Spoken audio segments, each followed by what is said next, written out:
On parle peinture tout de suite et calligraphie avec les œuvres de Patricia Sarne. Bonsoir Patricia. Bonsoir. Vous avez réalisé plusieurs expositions et votre actualité est justement une exposition pour présenter des calligraphies.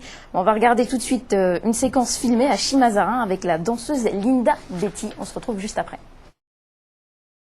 Vous parliez tout à l'heure de La Pivoleuse, l'opéra qui est monté en ce moment à l'Opéra de Massy.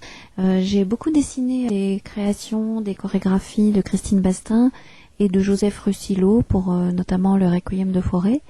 Et j'ai également dessiné l'orchestre dirigé par Dominique Ruiz ainsi que le Quatuor. Ensuite, j'ai rencontré Linda Betty. Il y avait un spectacle qui était produit sur le thème de Jacques Lacarrière, Le pays sous l'écorce.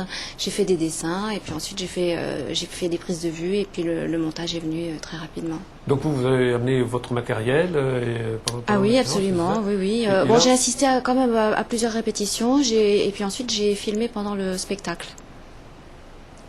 Vous vous inspirez de la danse pour dessiner. C'était une première. Est-ce que c'était une première? Et si oui, est-ce que vous réitériez l'expérience? Mais je pratique ça en fait depuis une vingtaine d'années, plus de 20 ans.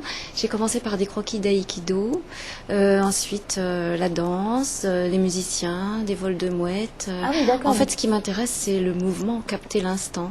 Ce qui est le mouvement. La danse peut-être plus particulièrement parce que j'aime la danse, je l'ai pratiquée étant enfant. Alors là, vraiment, le geste est très précis finalement quand vous tracez. Finalement, vous tracez presque la silhouette de la danseuse en fait quand vous. En fait, je peux pas l'analyser. Je capte l'instant comme on ferait avec un appareil photo et évidemment, il y a toujours un décalage entre ce que je vois et ce que je dessine, mais je dessine très vite et donc je quitte pas le danseur pendant que je dessine. C'est un aller-retour entre l'œil va sur le danseur et revient sur la page. C'est très rapide. Il n'y a pas de repentir possible. Alors c'est pourquoi je fais beaucoup de dessins, parce qu'il y en a qui ne sont pas très beaux, et je recommence jusqu'à ce que j'ai le mouvement juste. Et donc là, les outils, c'est des pinceaux spéciaux? C'est des pinceaux chinois en poil de martre ou en poil de chèvre, avec de l'encre de Chine. Sur un papier, quand je travaille là très rapidement, je prends un papier un peu épais qui se tient bien.